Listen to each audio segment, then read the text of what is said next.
Senorita has seemed to have gotten lost. Come on, Senorita, walk on around. Over here. Come this way. Come on. Come on. So I'm trying to let her learn that there's more pastures to be grazed. Here we go. She was trying to follow. Well, don't you follow me. Look, there's food in some of those troughs over there, baby. Don't. Oh, ay Dios mío. What did I mean? I don't mean it in a mean way. Why are your ears back? Why are your ears back? Baby, I put food in the troughs. Look, come over here. Come over here. Oh, Lord.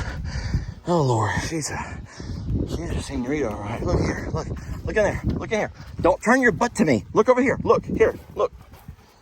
There you go. Look in there. Oh. Woo, woo. Scary. Okay, senorita's fine. Senorita's fine, y'all. Gosh. Oh, I'm sorry. Ay, Dios mío. Ay, Dios mío.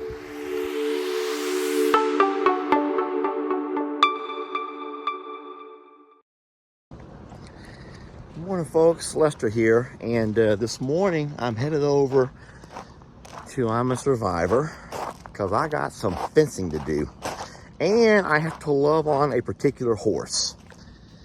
Yeah, we have this new horse. Guys, I'm going to tell you right now, we are leaning towards a name. I probably should not be the one to reveal this name, so I'm going to hope that before you see this video, we will have already done a Facebook Live, which we should. Today's my Sunday. Tonight, we always go live on Sunday nights, 8 o'clock Central, if you don't already know that. And then on that live, Jamie and I will reveal this name. So I'm safe. Give me 1 second here. I got to grab a couple of things. Uh-oh. Can't find my zip ties.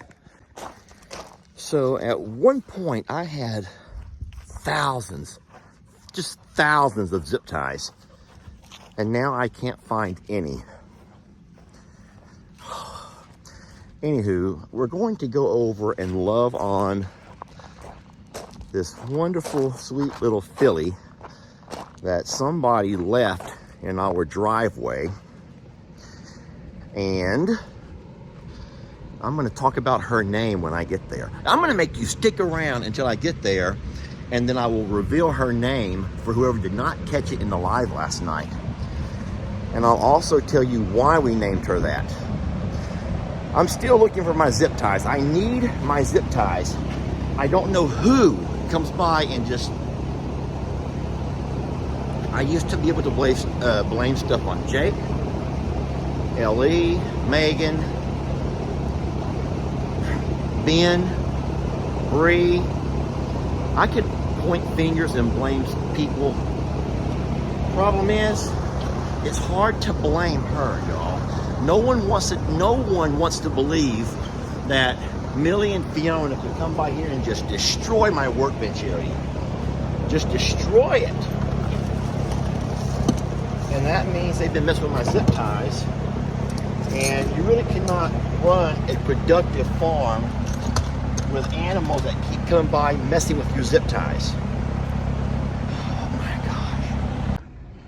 All right, those are the supplies I'm taking with me. I found a handful of zip ties, some components for my tractor, some work gloves, Gatorades, and water bottles. I also have this really cool hat that I was gifted. I want to say thank you for that. And I'm driving Jamie's vehicle because I have to swing by and get a Walmart pickup order on my way home. So, guys, Trixie is refusing to let me out of the garage. She's not going to move out of my way without putting up a fight. Trixie, you need to move it, sweetie. God, I know what you guys are saying. Lester, I thought you worked on that fence yesterday. Well, I did, but there was a problem. Let me show you. It is. It's too hot to be building fence in the heat of the day. I tell you what, when we got here this morning early, I had no idea what this day was going to have in store for me. But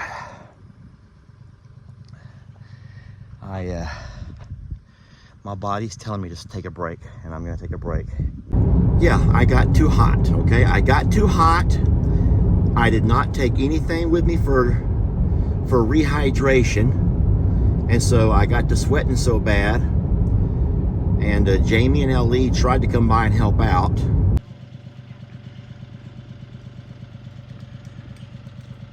Jamie's putting 10 staples in that piece of wire. And you kind of have to. Pine is a very soft timber. It's not like a fence post. You put 2 staples in one of these, it'll stay. But that pine is soft. Even though we're using really long staples, you got to get way up in there, because otherwise the wire will push itself right out. And guys, I could not finish. I said, you know what, let's just call it a day. I put all the cows up in the front and I left them overnight. But those cows need access to that back pasture. There's not enough grass in that front pasture, so I have to find a way to get them back in there. What in the world is that? Hold on a minute. What in the world is that? Oh my God. I got me a portable mailbox, it looks like. Oh Lord, Jacob or Brienne or the 2 of them. Well, we are walking out to our pasture. Hi, sweet Jolene. Hi, my love. Let me love her for a minute, y'all. But I'd come out to look at the horse, and I want to talk to y'all about her name. Yes, are you ready for this? Señorita! Señorita! Y'all heard me right. Señorita.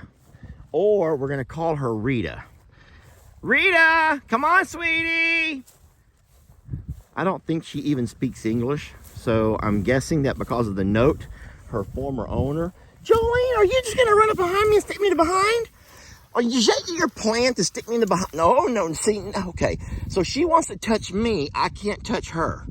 She just wants to walk up behind me and stick me right in the rear. Jolene, that's not nice. That must be Pearl over there. I'm guessing that's probably Pearl, and she's still got the hots for Moses. Pearl, you're not going back there. As a matter of fact, if I could get Pearl into this pasture, I would close her in and let all of these girls back out. Hi, Danny. Señorita, I've come to love you. Danny, I love you too. Hi, buddy. Hello, Mister. Hi, Imogene. Hey, Señorita. Buenos dias. Buenos dias, baby. Buenos dias, corazón. That means sweetheart, corazón. Oh, don't you kick me. Don't you kick me. No me matas. That means don't bite me. No me matas means don't kill me. No me matas means don't kill me. No me, I don't know how to say don't bite me. Just no me lastimas. Don't hurt me. No me lastimas, baby. No me lastimas, chiquita. That means little thing. Hey, listen, we call her Rita, though. Rita's easy. Estás una muy buena niña. You're a good girl. You're a good girl. Eres muy buena niña. I'm probably saying everything wrong. When I get nervous, y'all, I can't speak Spanish as fluently as when I'm not nervous. And right now I'm nervous because she scares me. This girl scares me. I'm taking this off. Look, I'm going to untie that and take it off of you, okay? You want to go up to a stall so I can take it off of you? I do have a box cutter in my pocket. I can probably just cut it off. You want me to just cut it off? It might be a good halter. They tied knots into it to keep it on her. Sweetie, you don't want to have a bunch of knots tied in your rope halter. That's not fun. But I need to cut that off of her because I can't lift it off over her ears. Can I? I bet you I can. I bet you I've almost already done it. Come on down. If we can come on to there. Now you're free, baby. Now you're free, sweetie. You're free from the chains that bound you. How nice is that? You're free. We are going to have to, y'all. Oh, look at that. She loves that. We're going to have to get Rita under some kind of routine. I'll just call it a routine to get her to trust us to walk up every day to the stalls. Get her off the pasture into the stall. And from the stall, we can begin to, brush her, love on her, start earning her trust. Once we're in the stall, we can also learn to put a halter off and on, off and on, off and on, lead rope, off and on. But I listen, I'm not a horse person, so do not get me to acting like I am, because I'm not. And there'll be so many critics. There's no one more critical than horse people. I'm just going to say that. No one is more critical than horse people. There's a black and white turkey over there. Could that turkey have somehow survived a vicious attack? Now, this is bothersome. This is day number 2, and there's still no Pablo. I don't know if Ellie has made his video yet, but they could not find Pablo yesterday. And so, because I'm telling you, if Pablo was around, he'd be right there with Adam or Steve. Let me drive down and show you all something. Give me one moment. We're just gonna back up. I'm in Jamie's car because my truck was full of feed that I did not unload. I'm gonna drive down and show you real fast what's troubling. It looks like we must have a predator on the move or on the loose, because the reason I say that, because we discovered a whole lot of turkey feathers here yesterday. So it looks as though it happened right here. And then you can see across the yard here, the turkey was still trying to put up a fight at this point. Those are one of our white turkeys. It was still trying to put up a fight at this point. And by over here, which is right here at Brienne's backyard, that's where you stop seeing feathers. So that means this is where the turkey stopped fighting. So we were pretty certain that we've lost one of our white turkeys, which would have been Cornholio's lady friend. Let's go have a peek at this turkey. And we will also have a look at these cows. That turkey looks... Sweetie, did you somehow survive a vicious dog attack? Because there are feathers all in that yard. And we still can't find Pablo. Everyone needs to just settle down. Now listen, this is Pearl over here. And so that's good. We got Pearl here.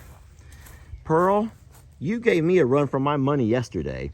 So that would be Santana over there. Santana cannot find her way into here's what it is. Of course, that's Marilyn on the ground right there. Marilyn has kind of a yellow tint to her horns, and her nose has a kind of an orangey tint. I can always tell her apart.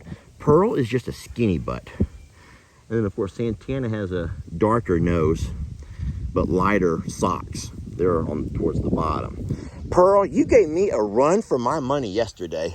Why is Jolene coming right up behind me and jabbing me in the behind with her horns, baby? Do you need some loving? Here's what I do to the other babies. Look, I love them under here. I love them underneath their neck, and they like it. Yes, Ruby likes when I scratch her under her neck. I go under her neck. Okay, she's like, no. You scratch my horns, and that's all you can. Oh, boy. I'll let you borrow it. It's going to be nice and sweaty in about an hour. It'll be nice and cool. Okay, I'll use the bin. Let me know. All right. Yeah, Jake likes my hat. Hey, I like that mailbox. Jake! He ain't coming back down. You need to hush it up, Santana. This Charlene's right over here if you want to see her. Santana does not want to walk all the way around. She wants Charlene to go to her. Charlene, if you want to go to her, you just walk around the fence and go to her. It's very easy. But no, listen, so all of these guys need access to that back pasture, y'all. They cannot survive on the little bit of grass we have here and then this pasture here, which is not enough grass for this many grazing animals. It's not enough grass for all of them. And even though Plum Grove did get a little bit of rain a couple of days ago, it's not really enough to get our grass back to health. Charlene, sweetie, do you not see that I'm working on a video? Do you not see this camera in my hand, which means I'm working on a video? Okay? We already have enough attitude out of this one right over here. All right, let's peek at this turkey. Y'all, look at that turkey. I do believe she survived a vicious dog attack, because look at her. She has almost no feathers whatsoever. But I don't see her bleeding. She's not like hobbling. But she has had her feathers plucked right out of her, and she's still going. What a survivor. Look at her. I'm so happy to see that. That gives me hope that we're still going to be able to find Pablo. Now, you also know Pablo can fly. Pablo can fly. So, also, we can't find Deuce, which is Pablo's girlfriend. And if we can't find neither one of them, then it's possible that they both just kind of flew off and they're sitting in some other pond somewhere. Well, hello there, sweetie.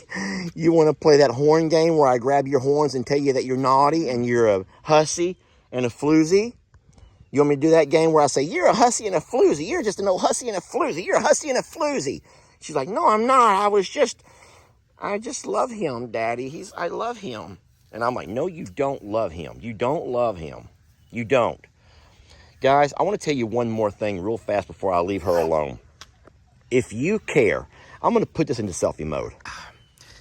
If you care about her offspring, you need to hush it up. If you care about her offspring, you do not want a mix of my dad's bull with a longhorn. You don't want that, because there's no future, there's no long-term, forever future of that kind of a mix. You do not want to have a beefy cow, my friends. The only reason that these longhorns are not sent off to auction and slaughtered is because there's no meat. There's not much of a beef. You don't get much beef out of them. I'm just going to say it the way it is.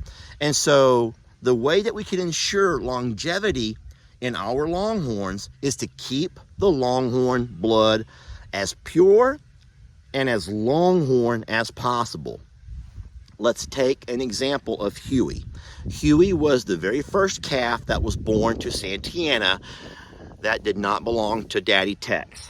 Huey did not belong to Tex.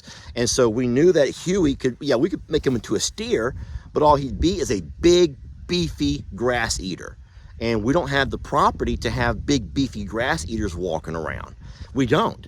And so we ended up, luckily we found a guy that needed, listen, I'm just gonna say it, he had kind of a cow population of mutts, and he didn't mind having a bull. So we were able to rehome Huey to be a herd bull, even though he's a mix, all right? So in saying so, we have a pure longhorn herd, and we have a herd. We're lucky that our herd is not gonna be any that are gonna ever be sent off for processing, and we wanna keep it that way.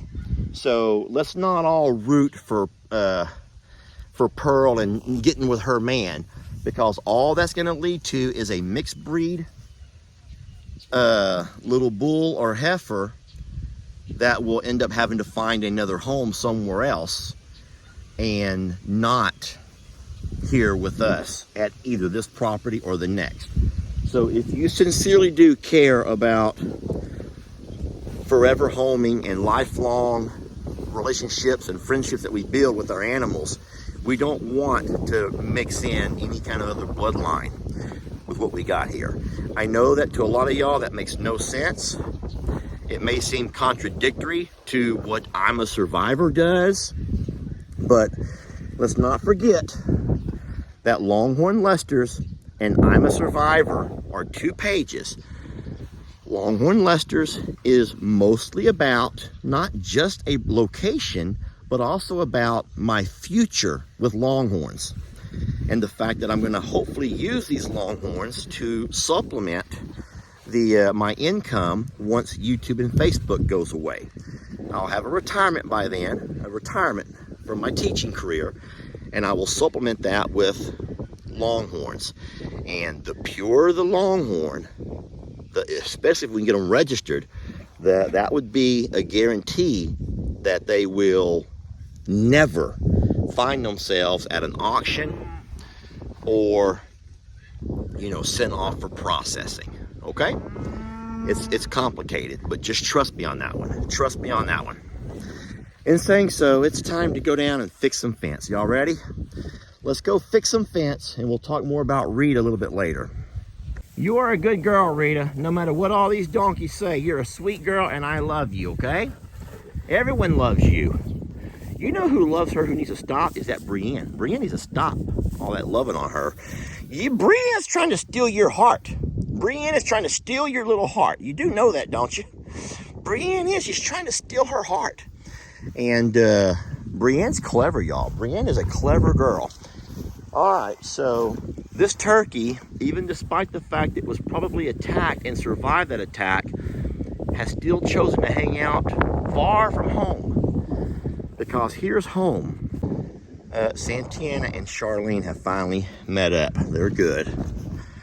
I'm gonna have all kinds of heck as I walk through the barn here, because Cornholio looks like he's a man on a mission. His feathers have all grown out nice and pretty. He looks good.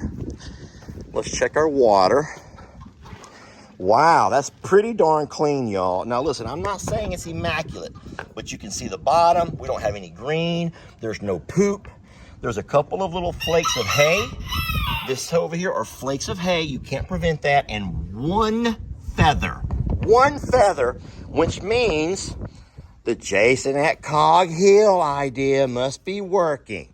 Lester, if you would just listen to Jason, then you could turn your farm into something special. Question is, don't these turn upside? Ouch! Why did you do that? Stop it, sir. Stop that. I'm working over here. Corny, I'm working, sir. I think this was supposed to hang. I think that these are upside down, and they're supposed to hang over the fence. Once you still, it'll make it low enough for the cows to drink out. Ouch! That hurts me. His talons went into my thighs. All right, as far as the fencing goes, my friends, we're not doing anything permanent. We're still looking at temporary fencing. And today I'm gonna bring these cattle panels down and attach them to the barbed wire that I run yesterday. All right, let me show you what I've done. And I wanna make sure that I note, and you note, that this is not quality fencing. This is nothing that I'm proud of. This is a very temporary fix. And this is nothing that I'm bragging about. But it is what I've done. And I'm gonna show you one side, then I'll go over and show you the other side. What's that? So what I'm trying to do is create sort of a semi-DMZ. DMZ meaning a 6-foot space between one pasture and the other, so as our cows can't get face to face, head to head, body part to body part, you know what I mean? And so on my side, let me turn my camera around. All right, so on my side, I simply came down and I zip tied a cattle panel to my existing barbed wire. Friends, the ground is too hard to put post.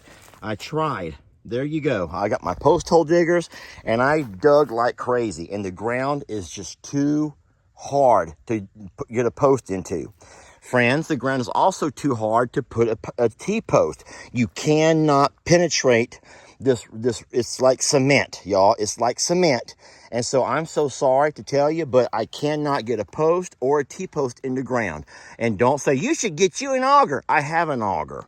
It's too hard. If you've never seen soil that hard, then you should visit Texas right now during a 100-day drought.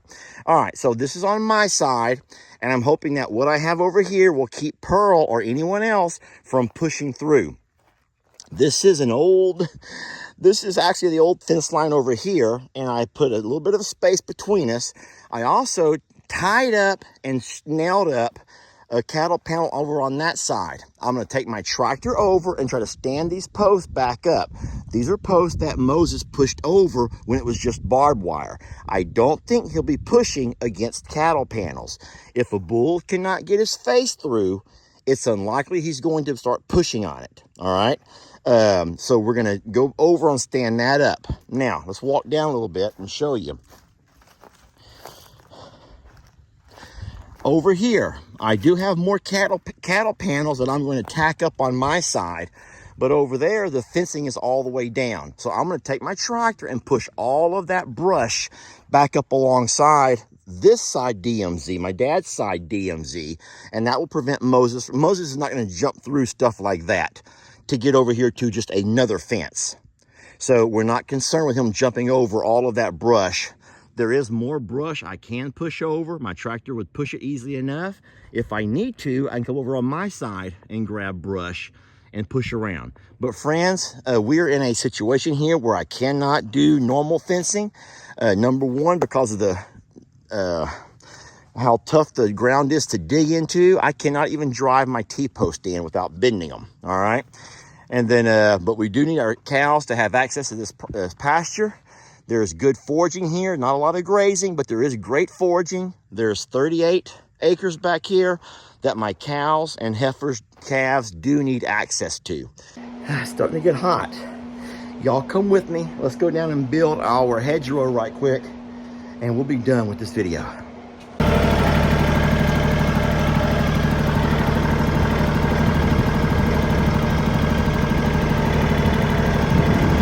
We're gonna drive down back behind Jake's pasture and move some brush around to create that DMZ I was telling you about.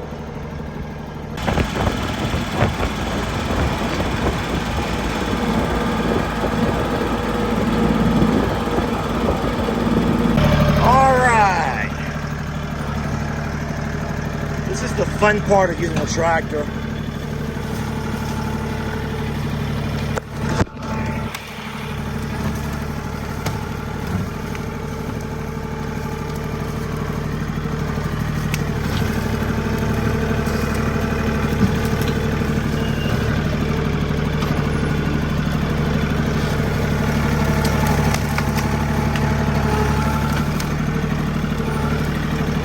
There we go.